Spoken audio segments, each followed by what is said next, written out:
Bapak, Ibu, Saudara-saudari dimanapun berada, saya undang kita semua berdiri. Selamat hari Minggu. Di sepanjang pekan ini Tuhan mengasihi kita. Marilah kita menyiapkan hati dan pikiran kita untuk datang dan menikmati firman-Nya.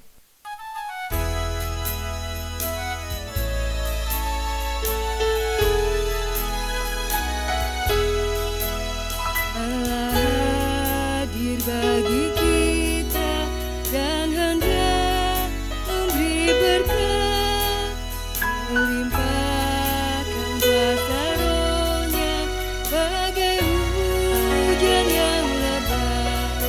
Dengan Roh Kudus ya Tuhan, umat-Mu berkatilah, baharui hati kami. Oh, curahkan kurnia.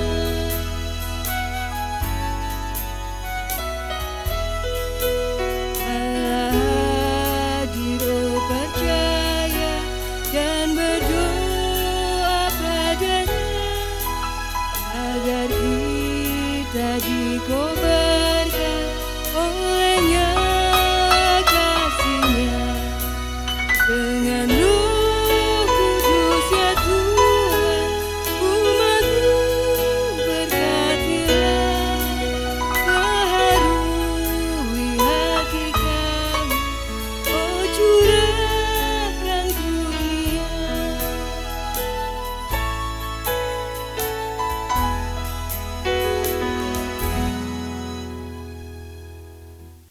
Pertolongan kita adalah dalam nama Tuhan yang menjadikan langit dan bumi.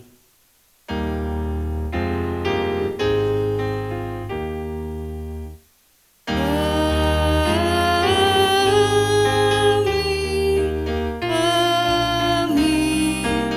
amin, amin. Kasih karunia dan damai sejahtera dari Allah Bapa kita dan dari Tuhan Yesus Kristus menyertai saudara. Dan menyertai saudara juga. Umat dipersilahkan untuk duduk.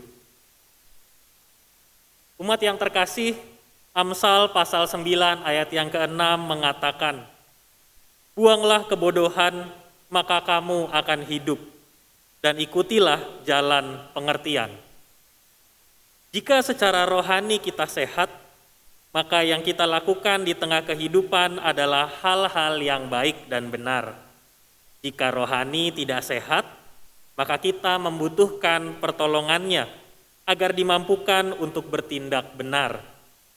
Ada banyak orang di kehidupan sekarang ini sedang membutuhkan pemulihan rohani dan jasmani agar dapat menyikapi setiap masalah dengan baik dan tepat, sekaligus mampu menyaksikan setiap kebaikan Tuhan. Hal itu dapat kita lakukan apabila kita menempatkan Roh Kudus untuk hadir dan menyertai kehidupan kita semua. Sayangnya, kita tidak selalu mampu menempatkan kehadiran Tuhan, sehingga hidup kita dipenuhi oleh tindakan-tindakan yang kurang berkenan kepadanya. Marilah kita mengakui dosa kita kepada Tuhan. Kita berdoa. Tuhan yang penuh kasih, ampunilah kami apabila kami sering gagal mengenali kehadiran-Mu di dalam kehidupan kami. Kami sering berorientasi pada keberhasilan atau kesuksesan, sehingga kami hanya mengejar keinginan dunia dan melupakan kehadiran-Mu. Kami tak lagi mudah mengucap syukur, karena kami lebih sering meminta hal yang lebih daripada yang Engkau berikan. Kami sering melukai sesama kami. Kami tidak mampu peduli akan orang lain yang membutuhkan pertolongan. Kami tidak sungguh-sungguh untuk hidup di dalam tuntunan dan rencana-Mu. Ampuni dan ubahlah kami, agar kami semakin disinari oleh kasih-Mu, agar kami mampu berjalan bersama-Mu di dalam seluruh langkah kehidupan kami. Biarlah Roh-Mu menyertai dan membimbing kami setiap hari. Di dalam nama Tuhan Yesus Kristus, kami mengakui dosa kami. Amin. Umat diundang untuk bersama-sama berdiri. Dan marilah kita menyambut berita anugerah yang diberikan Tuhan bagi kita semua. Yohanes pasal 10 ayat 14-15. Akulah gembala yang baik, dan aku mengenal domba-dombaku, dan domba-dombaku mengenal aku. Sama seperti Bapa mengenal aku, dan aku mengenal Bapa, dan aku memberikan nyawaku bagi domba-dombaku. Demikianlah berita anugerah dari Tuhan. Damai Kristus menyertai kita, sehingga kita dimampukan untuk memperbaiki kehidupan kita. Biarlah firman-Nya yang akan menuntun dan menjadi pedoman hidup bagi kita.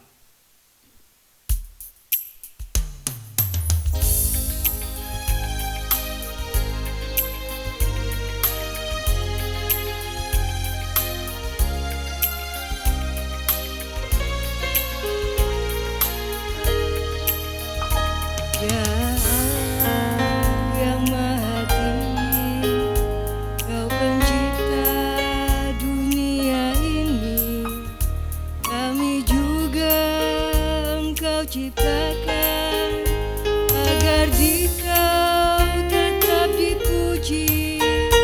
Engkau Bapa yang memberkati tiap orang yang rendah hati. Tolonglah kami sekarang ini dan selamanya.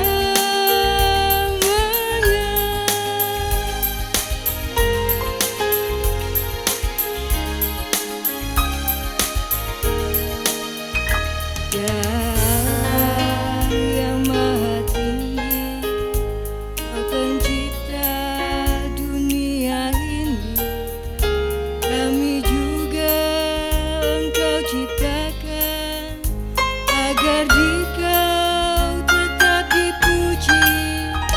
Engkau Bapa yang memberkati tiap orang yang rendah hati. Tolonglah kami sekarang ini dan selamanya.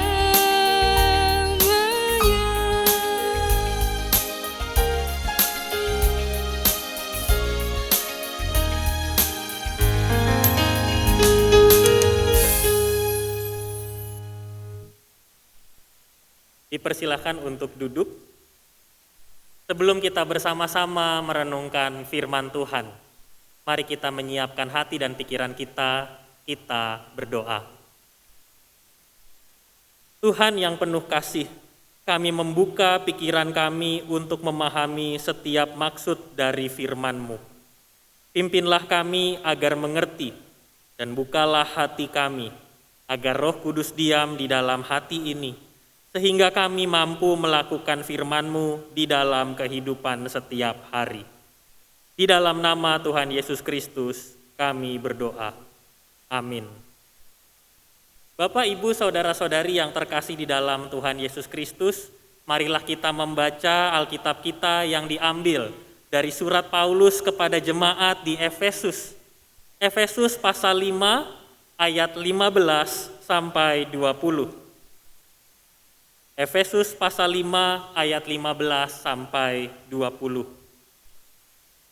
Karena itu perhatikanlah dengan saksama bagaimana kamu hidup. Janganlah seperti orang bebal, tetapi seperti orang arif. Dan pergunakanlah waktu yang ada, karena hari-hari ini adalah jahat. Sebab itu janganlah kamu bodoh, tetapi usahakanlah supaya kamu mengerti kehendak Tuhan. Dan janganlah kamu mabuk oleh anggur, karena anggur menimbulkan hawa nafsu, tetapi hendaklah kamu penuh dengan Roh. Dan berkata-katalah seorang kepada yang lain dalam mazmur, kidung puji-pujian dan nyanyian rohani. bernyanyi dan bersoraklah bagi Tuhan dengan segenap hati. Ucaplah syukur senantiasa atas segala sesuatu dalam nama Tuhan kita Yesus Kristus kepada Allah dan Bapa kita. Demikianlah firman Tuhan. Berbahagialah kita yang mendengarkan, merenungkan dan melakukannya dalam kehidupan sehari-hari. Haleluya. Haleluya, haleluya, haleluya.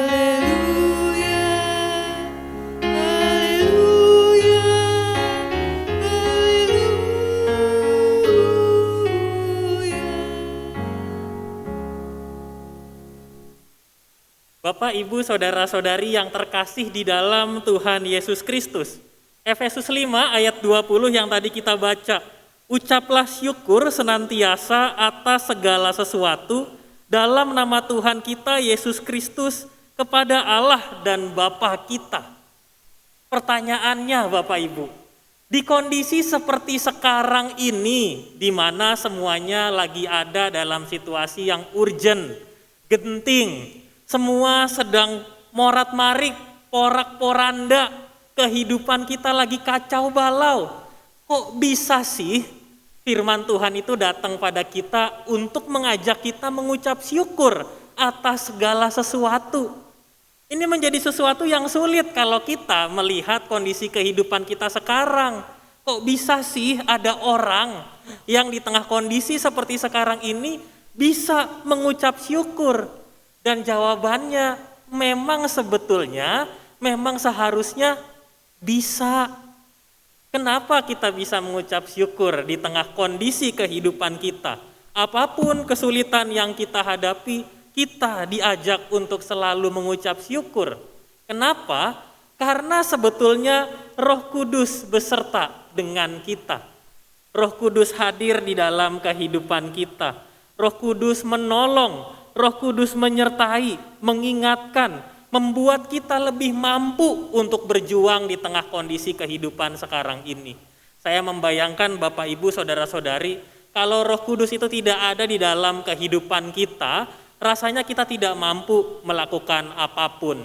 Sekalinya kita bisa bekerja, beraktivitas, tapi rasanya kalau Roh Kudus tidak menuntun kita, semua jadi hambar, semua tidak ada rasanya. Ya hari-hari kita lewat begitu aja. Tetapi juga ada alasan yang kedua kenapa kita bisa mengucap syukur di tengah kondisi seperti sekarang ini. Karena mengucap syukur adalah identitas orang percaya. Semakin kita percaya pada pertolongan Tuhan, maka kita akan semakin juga mudah mengucap syukur kepadanya. Semakin kita melihat bahwa hidup kita disertai oleh Tuhan, hidup kita dituntun oleh Tuhan, maka juga semakin mudah untuk kita mengucap syukur kepadanya. Di tengah kondisi kehidupan lagi-lagi yang seperti sekarang ini, kita tengah berjuang melawan pandemi, melawan virus. Saya juga mendengar kesaksian beberapa orang yang ada di sekitar kita. Mereka justru bersyukur karena merasakan penyertaan Tuhan yang sungguh nyata di tengah kondisi yang tidak memungkinkan. Maka itu alasan yang ketiga kenapa kita perlu bersyukur. Kenapa kita harus bisa mengucap syukur untuk segala keadaan, segala situasi kehidupan kita, karena ada kekuatan yang Tuhan berikan. Tanpa Tuhan, kita ini bukan siapa-siapa. Tanpa kehadiran Tuhan, kita bukanlah apa-apa di tengah dunia ini. Untuk itu penting bagi kita Bapak Ibu, untuk melihat kembali relasi antara kita dengan Tuhan. Seperti tema yang diberikan kepada kita hari ini, roh dan relasi. Ada kaitannya antara kita dengan Tuhan, antara kemampuan kita untuk selalu nyambung, connect, terhubung dengan Tuhan.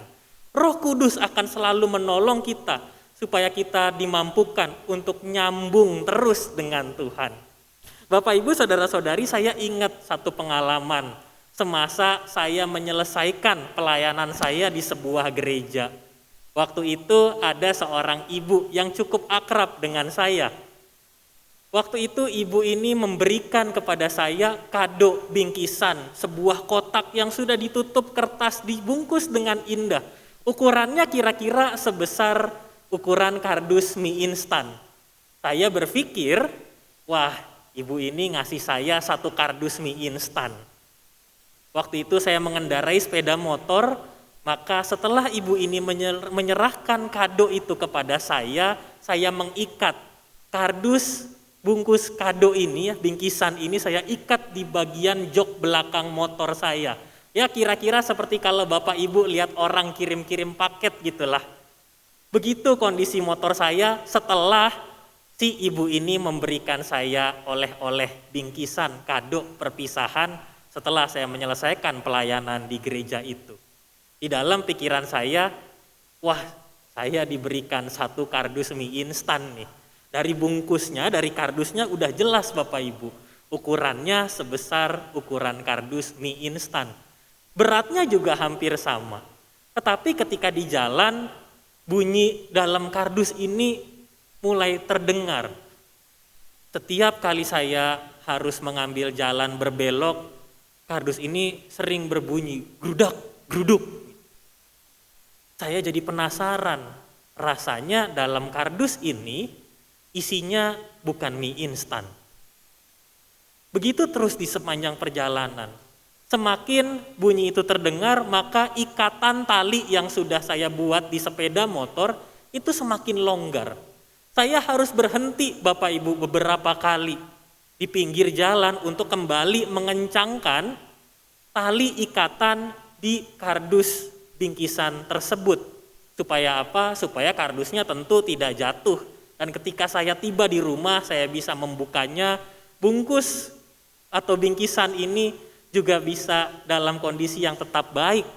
Maka itu saya beberapa kali, seingat saya sekitar 4 atau 5 kali saya harus berhenti. Membenarkan ikatan tali supaya kencang dan erat. Bapak Ibu saudara-saudari, saya mengikat kado tersebut di sepeda motor saya supaya enggak jatuh. Dan satu hal yang saya pikirkan ketika saya mengikat kado tersebut, ikatan ini harus kuat dan erat. Supaya enggak jatuh, ikatannya harus kuat dan erat. Enggak boleh longgar sedikit pun. Tantangan saya adalah perjalanan, kurang lebih waktu menempuh jalan itu sekitar 1 jam. Enggak boleh nih kardus ini yang isinya hadiah dari seseorang, enggak boleh sampai jatuh. Saya ikat dengan kuat berkali-kali. Dan begitu juga sebetulnya kisah kehidupan kita bersama dengan Tuhan Yesus Kristus.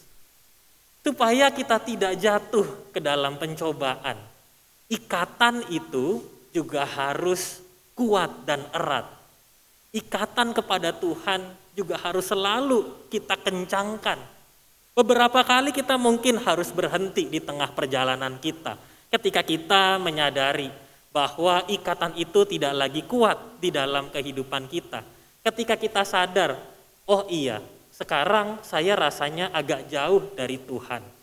Kita berhenti sejenak, mengikatkan kembali, mengingat kembali bahwa Roh Kudus hadir dalam kehidupan kita, menolong, menyertai, memimpin kita untuk semakin mengenal kehadiran Tuhan di dalam kehidupan kita.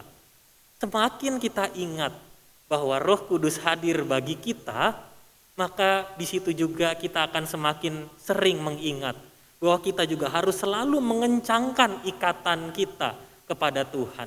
Kita harus terus nempel dengan Tuhan supaya setiap maksudnya bisa kita mengerti di dalam kehidupan kita. Dan juga seperti yang ada di dalam bacaan kita pada hari ini di ayat yang ke-16, pergunakanlah waktu yang ada karena hari-hari ini adalah jahat. Setiap kali kita menempuh perjalanan kehidupan kita bertemu dengan berbagai kejahatan yang bisa kita temukan. Bahayanya, seringkali kita tidak sadar kalau ikatan relasi kita dengan Tuhan itu sedang longgar, sedang tidak kuat dan tidak erat. Maka itu kita selalu membutuhkan pertolongan Tuhan agar Dia hadir dalam kehidupan kita. Lalu kalau begitu Bapak Ibu Saudara-saudari, bagaimana caranya supaya relasi kita dengan Tuhan juga selalu erat.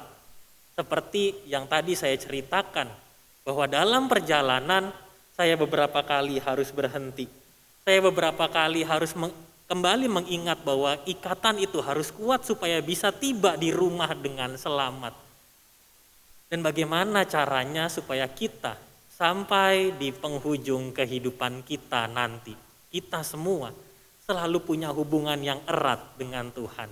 Saya berharap bahwa Bapak, Ibu, Saudara-saudari yang saat ini menikmati firman Tuhan juga ada dalam kerinduan yang sama. Kita semua sama-sama ingin punya relasi yang erat, yang kuat dengan Tuhan. Maka itu cara yang pertama. Efesus pasal 5 ayat yang ke-15. Karena itu perhatikanlah dengan seksama bagaimana kamu hidup. Janganlah seperti orang bebal, tetapi seperti orang arif. Orang yang arif atau orang yang bijaksana akan selalu percaya bahwa Tuhan akan menolong kita di segala kesulitan kehidupan. Tuhan akan selalu memimpin, Tuhan akan selalu menyertai kehidupan kita semua. Hidup kita akan makin siap untuk menghadapi berbagai tantangan. Kita diajak untuk selalu bisa memiliki hati yang penuh dengan kebijaksanaan. Maka itu Bapak Ibu Saudara-saudari, satu saran yang bisa saya sampaikan untuk kita semua, agar hidup kita semakin hari semakin bijaksana. Periksalah isi hati kita. Apakah belakangan ini isi hati kita adalah soal kesulitan-kesulitan kehidupan? Apakah isi hati kita tidak lagi soal kehadiran Tuhan? Hari ini mari kita siapkan hati kita. Hati kita harus dipenuhi oleh kebijaksanaan yang Tuhan berikan. Dan ketika itu terjadi, iman kita semakin hari semakin bertumbuh. Kalau Tuhan ada di dalam kehidupan kita, kalau kita percaya Tuhan menolong kita, maka iman kita semakin sehat dan semakin kuat.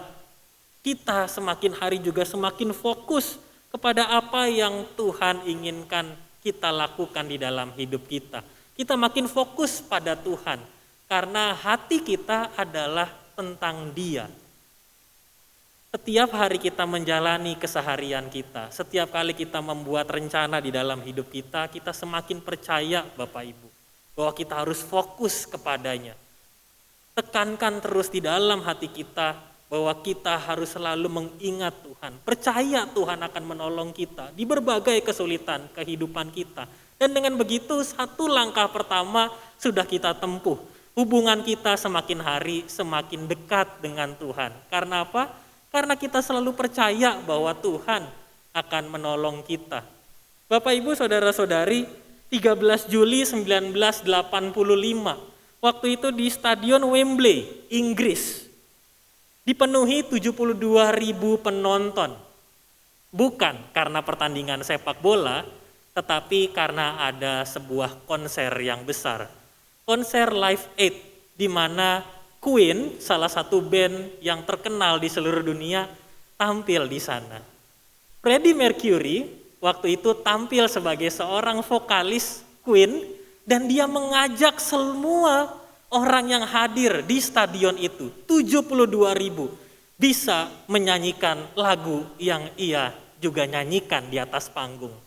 Bapak Ibu bisa membayangkan ya, stadion itu kan besar, 72.000 orang ikut bernyanyi. Padahal Freddie Mercury hanya berdiri seorang diri di atas panggung. Tetapi orang yang ada di ujung sebelah sana, dia juga bisa ikut bernyanyi. Bapak Ibu, jarak dari panggung ke penonton itu sangat jauh. Tetapi mereka bisa ikut bernyanyi, menyanyikan lagu yang sama. Mereka tidak merasa jauh dari band favorit mereka. Mereka merasa ada kedekatan. Jarak tidak menjadi masalah antara penonton dengan band favorit mereka waktu itu. Mereka bisa ikut bernyanyi. Penonton merasa dekat, padahal jarak mereka jauh. bersama dengan Tuhan, kita seharusnya bisa selalu merasa dekat. Kalau sama band, lagu favorit kita bisa merasa dekat, bisa merasakan sentuhan. Bersama dengan Tuhan, harusnya itu juga terjadi di dalam hidup kita.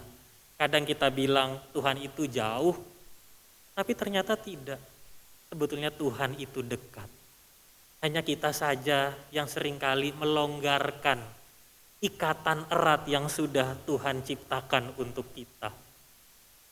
Langkah kedua adalah kita harus selalu dekat dengan Tuhan. Efesus 5 ayat 17. Sebab itu janganlah kamu bodoh, tetapi usahakanlah supaya kamu mengerti kehendak Tuhan. Semakin kita mengerti kehendak Tuhan, kita juga akan semakin ingat bahwa Tuhan ada di dekat kita. Tuhan ada bersama-sama dengan kita menjalani kehidupan yang sulit seperti sekarang ini. Di tengah berbagai tantangan yang mungkin kita temui, kita mulai belajar untuk mengatur pikiran kita. Kita tidak lagi berkata, Tuhan itu jauh, Tuhan itu enggak ada di hidupku. Ingat, Tuhan selalu hadir di dalam kehidupan kita semua. Hanya seringkali pikiran kita sehari-hari dipenuhi dengan berbagai kesulitan kehidupan. Yang makin lama makin menyamarkan kehadiran Tuhan di tengah kehidupan kita. Tuhan bisa hadir dalam hidup saudara, di dalam hidup kita semua, lewat berbagai cara yang Ia berikan setiap hari. Untuk itu kita kembali seperti yang di awal. Semakin kita dekat dengan Tuhan, maka kita juga akan semakin mudah untuk mengucap syukur atas kehadirannya. Kita belajar mengatur pikiran kita. Kita atur pikiran kita dan mengatakan, Tuhan bersamaku setiap saat. Tuhan ada untukku. Tuhan hadir di dalam kehidupanku. Latih juga kebiasaan-kebiasaan rohani kita. Kalau kita mau dekat dengan Tuhan, maka carilah Dia. Carilah lewat pembacaan Alkitab. Carilah lewat puji-pujian yang juga bisa membuat kita merasa dekat dengannya. Carilah berbagai pengalaman yang Bapak Ibu pernah rasakan di tengah kehidupan kita masing-masing. Latihlah kebiasaan rohani ini. Rajin berdoa, rajin membaca firman-Nya. Mungkin terdengar normatif, tetapi kalau Bapak Ibu serius melakukannya, maka Bapak Ibu bukan lagi berkata, saya sudah berdoa, saya sudah membaca firman, saya sudah memuji Tuhan, saya sudah memberi persembahan, tetapi saya tidak merasakan kehadiran Tuhan. Kalau kita serius melatih kebiasaan rohani kita, maka kita pasti akan tertarik untuk selalu mengembangkannya. Kita punya rasa penasaran yang besar untuk semakin mengenalnya dalam kehidupan kita. Kita semakin punya kerinduan untuk mengenal Dia lewat setiap firman-Nya. Kita semakin rajin untuk mengerti kapan Tuhan hadir di dalam hidupku, kapan Tuhan ada bersama denganku, kapan Tuhan juga memimpin kehidupanku. Kita diajak oleh Rasul Paulus bersama dengan jemaat di Efesus untuk semakin mengerti tentang kehendak Tuhan. Karena kita dekat, kita semakin mengerti maksudnya Tuhan. Bapak Ibu, saudara-saudari, kisah saya ketika membawa kado dari gereja tempat saya melayani menuju ke rumah adalah sebuah pengalaman yang cukup dapat saya ingat dengan baik. Karena ya beberapa kali saya harus berhenti mengikat terus ikatan tali di bingkisan tersebut supaya tidak jatuh. Ketika saya sampai di rumah, rasa penasaran saya semakin besar. Saya pikir isinya adalah mie instan. Begitu saya buka bungkus kado yang cantik itu, betul Bapak Ibu. Kardusnya kardus mie instan. Tetapi begitu saya buka kardusnya, isinya adalah buah-buahan yang segar. Itu kenapa di dalamnya ada apel dan ada pisang ya. Kenapa bunyinya geruduk-geruduk waktu di jalan? Karena apel sama pisangnya bergoyang-goyang di dalam kardus. Dan saya baru sadar, ternyata di dalamnya juga ada sepucuk surat. Saya mengingat kira-kira bunyi suratnya seperti ini, Bapak Ibu. Kak Riki, terima kasih atas pelayanannya untuk kami dan keluarga. Walau kardusnya mie instan, tapi isinya buah-buahan. Ini kejutan, supaya Kak Riki juga selalu jaga kesehatan. Bapak, Ibu, Saudara-saudari, ternyata saya juga punya sebuah pengalaman untuk mengingat bahwa selama ini yang saya konsumsi, yang orang-orang kenal sebagai seorang perantau adalah makanan-makanan instan. Tetapi ibu ini mengingatkan saya bahwa saya harus memperhatikan apa yang masuk ke dalam tubuh saya. Ia memberikan buah-buahan segar dalam rangka agar saya menjaga kesehatan saya.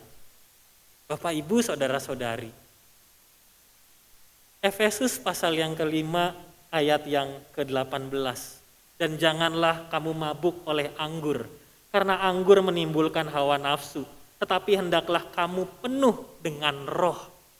Kita juga diajak untuk hidup dipimpin oleh Roh Kudus. Kalau hidup kita dipimpin oleh Roh Kudus, maka kita juga akan memperhatikan apa yang masuk ke dalam kehidupan kita, apa yang masuk ke dalam diri kita, pikiran kita. Kita akan dengan mudah memfilter mana yang buruk, ya, menyingkirkan mana yang buruk dan menerima berbagai hal yang baik yang bisa membangun kehidupan kita. Ibaratnya seperti tadi, saya mungkin di pikiran orang sering makan mie instan, tetapi ketika diberi buah-buahan, buah-buahan adalah sesuatu yang segar untuk tubuh saya. Begitu juga dengan kehidupan iman kita. Seringkali iman kita tidak diberi asupan, tidak diberi konsumsi yang baik. Kita seringkali mengeluh dalam kehidupan kita. Kita seringkali kecewa dengan kondisi hidup kita. Tetapi kita lupa bahwa diri kita sendiri, hidup kita juga harus membutuhkan makanan yang sehat. Iman kita membutuhkan makanan yang baik dan berguna di dalam kehidupan setiap hari. Kalau hidup Bapak, Ibu, Saudara-saudari, kita semua belakangan ini penuh dengan kesombongan. Kita sering berkata, saya bisa sendiri. Sebetulnya kita sedang kehilangan pimpinannya.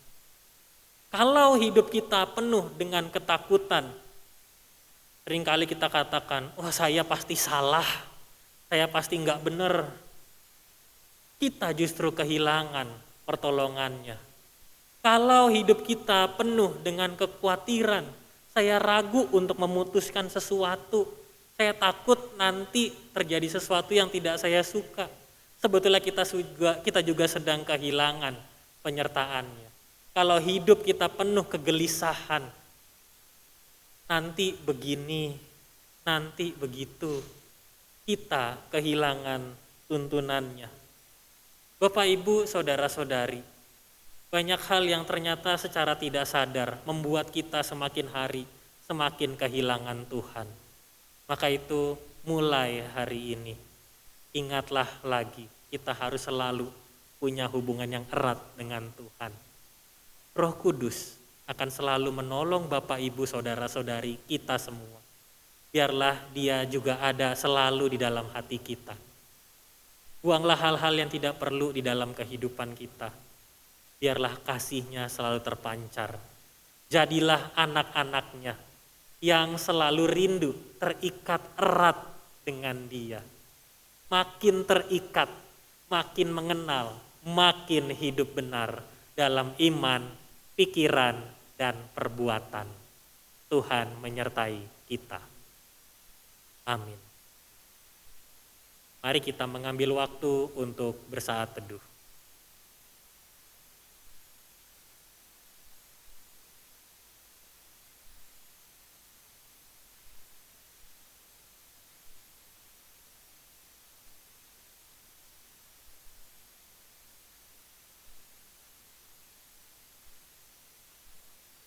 Jemaat Tuhan diundang berdiri. bersama umat Allah di masa lalu, masa kini, dan masa depan. Marilah kita mengingat pengakuan iman pada baptisan menurut pengakuan iman rasuli yang berbunyi demikian. Aku percaya kepada Allah, Bapa yang Maha Kuasa, Khalik langit dan bumi, dan kepada Yesus Kristus anaknya yang tunggal Tuhan kita, yang dikandung dari Roh Kudus, lahir dari anak darah Maria, yang menderita sengsara di bawah pemerintahan Pontius Pilatus, disalibkan, mati dan dikuburkan, turun ke dalam kerajaan maut. Pada hari yang ketiga, bangkit pula dari antara orang mati, naik ke surga, duduk di sebelah kanan Allah, Bapa yang Maha Kuasa. Dan dari sana ia akan datang untuk menghakimi orang yang hidup dan yang mati. Aku percaya kepada Roh Kudus, gereja yang kudus dan am, persekutuan orang kudus, pengampunan dosa, kebangkitan orang mati, dan hidup yang kekal. Amin. Dipersilakan duduk kembali. Bapak, Ibu, saudara-saudari yang terkasih di dalam Tuhan Yesus Kristus, marilah kita bersama-sama menyatukan hati dan pikiran kita menaikkan pokok-pokok doa syafaat. Kita berdoa. Tuhan yang penuh kasih, biarlah kami juga semakin disadarkan untuk terus mengikatkan relasi kami bersama dengan Engkau. Kami juga memohon penyertaan Roh Kudus agar terus menuntun kami, membimbing kami, menyertai kehidupan kami semua.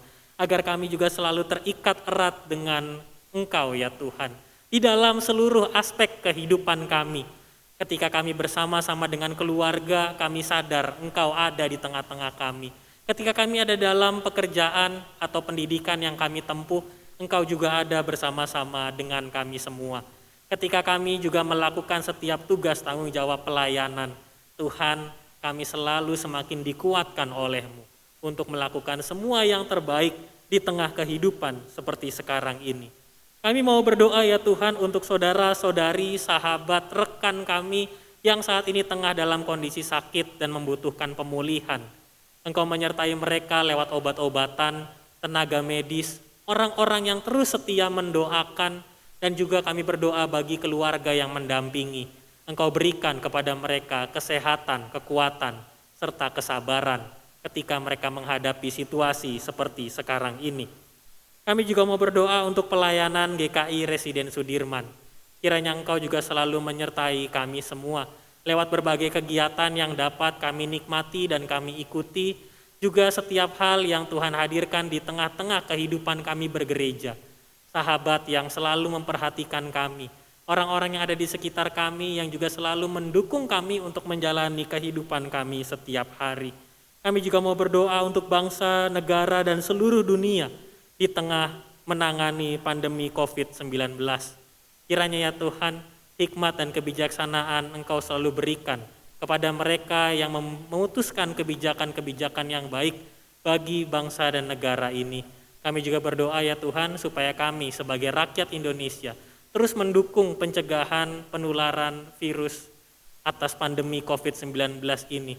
Supaya kehidupan dunia semakin cepat dipulihkan dan kami dapat menikmati kehidupan yang semakin hari semakin lebih baik. Tuhan, inilah doa syafaat yang kami naikkan di dalam nama Tuhan Yesus Kristus yang mengajarkan kami berdoa. Bapa kami yang di sorga, dikuduskanlah namamu, datanglah kerajaanmu, jadilah kehendak-Mu di bumi seperti di sorga. Berikanlah kami pada hari ini makanan kami yang secukupnya, dan ampunilah kami akan kesalahan kami, seperti kami juga mengampuni orang yang bersalah kepada kami. Dan janganlah membawa kami ke dalam pencobaan, tetapi lepaskanlah kami daripada yang jahat, karena Engkaulah yang mempunyai kerajaan dan kuasa dan kemuliaan sampai selama-lamanya. Amin. Marilah kita memberikan persembahan kepada Tuhan berdasar pada firman-Nya. Dalam Mazmur 54 ayat 8. Dengan rela hati aku akan mempersembahkan korban kepadamu, bersyukur sebab namamu baik ya Tuhan. Persembahan dapat kita berikan dengan cara yang tertera di dalam layar. Marilah kita memberi persembahan dan memuliakan namanya.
Mari kita berdoa untuk menyerahkan persembahan ini kepada Tuhan.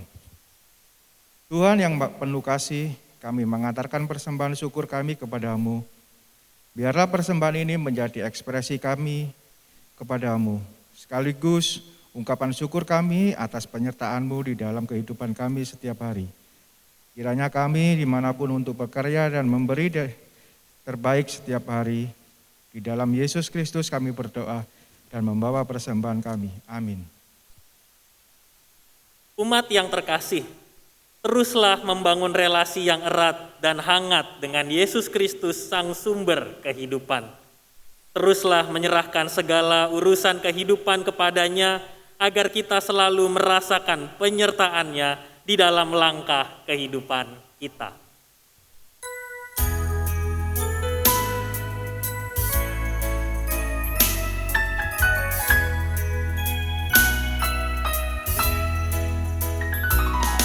Di dunia yang penuh cemas antara sesamamu,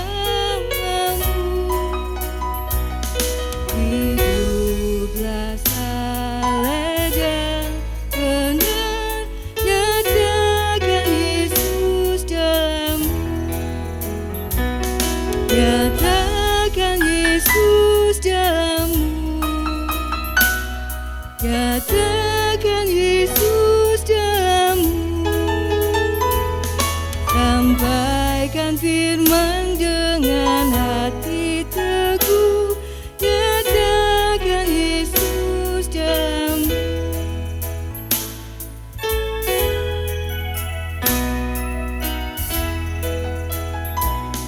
Di dunia yang penuh cemas antara sesamamu, hiduplah saleh dan benar, nyatakan Yesus dalammu, nyatakan Yesus dalammu, nyatakan Yesus dalammu. Sampaikan firman dengan hati teguh, nyatakan Yesus dalammu.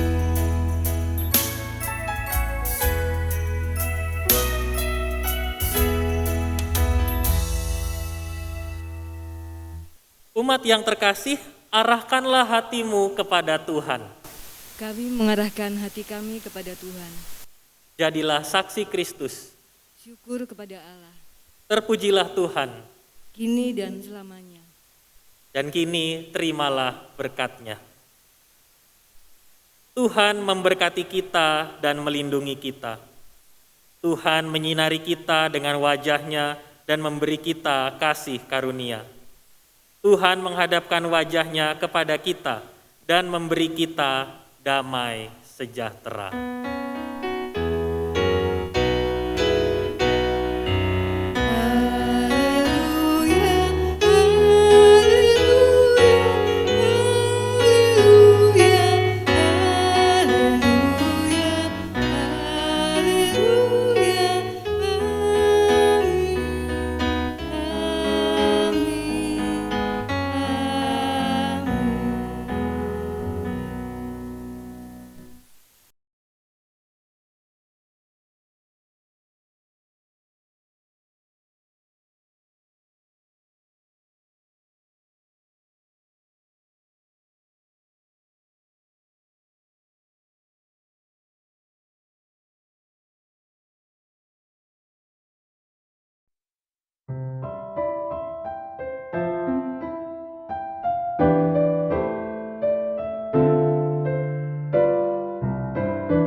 Ini adalah saat-saat di mana kita mengalami banyak tantangan, krisis, dan keputusasaan.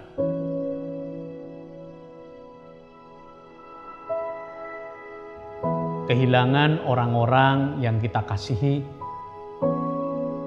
kondisi keuangan yang tak menentu, masa depan yang makin mengkhawatirkan.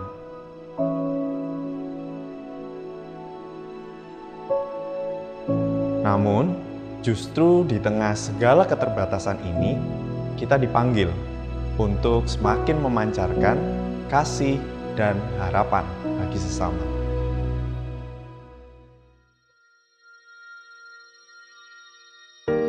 Inilah yang menjadi panggilan kita semua, sekaligus menjadi dasar bagi visi GKI Residen Sudirman tahun 2021 sampai 2024, yaitu menjadi gereja yang relevan melalui pemuritan dan kesaksian.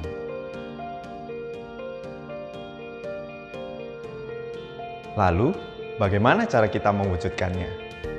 Tahun ini, kita akan fokus untuk semakin peduli, saling memperhatikan dan mengasihi sesama melalui skala komunitas yang lebih kecil, yaitu life group, dan tertanam lewat firman yang berkesinambungan dan aplikatif di tiap minggunya. Tahun kedua, kita akan bertumbuh bersama, saling menguatkan dan memuridkan, sehingga kita dapat semakin serupa dengan Kristus.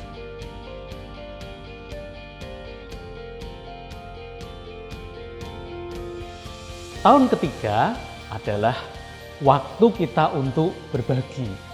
Saatnya kita menjadi saksi bagi orang-orang di sekitar kita, agar nama Tuhan semakin dimuliakan. Ini adalah saat kita untuk memulai. Ini adalah kesempatan kita untuk melakukan langkah-langkah kecil demi sebuah perubahan besar. Mari kita mulai dengan saling mengasihi dan saling peduli. Selamat memasuki dan menghayati The Year of Caring.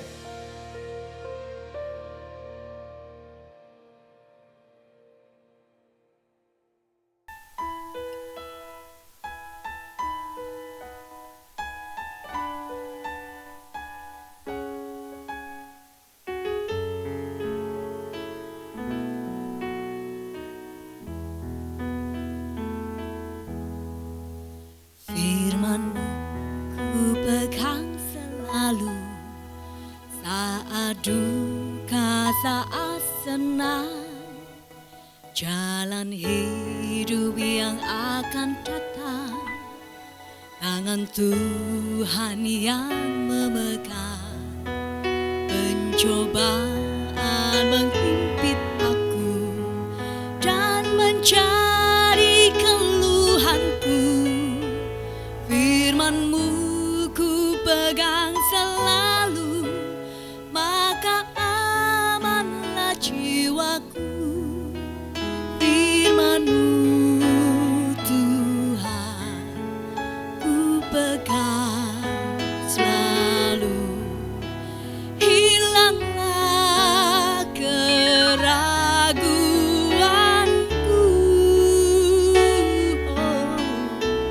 Bila hatiku rasa susah, padamu aku berserah. Firman-Mu ku pegang selalu, maka amanlah jiwaku.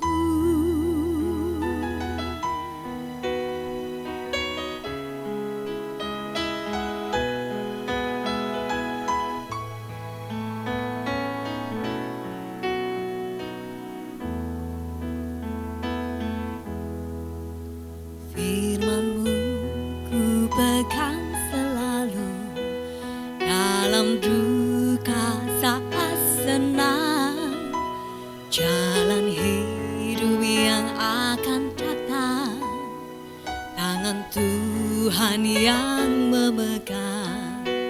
Pencobaan menghimpit aku dan mencari keluar,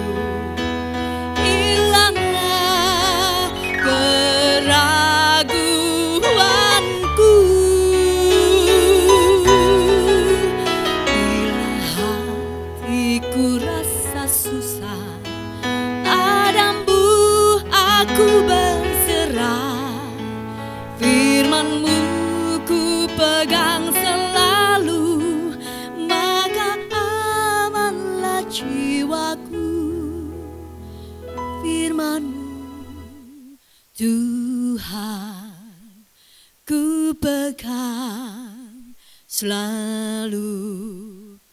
Hilanglah keraguanku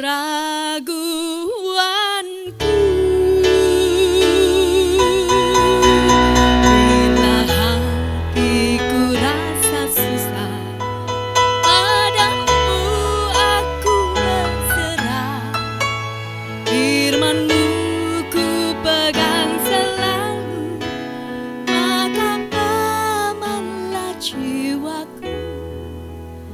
Firman-Mu ku pegang selalu, maka amanlah jiwaku.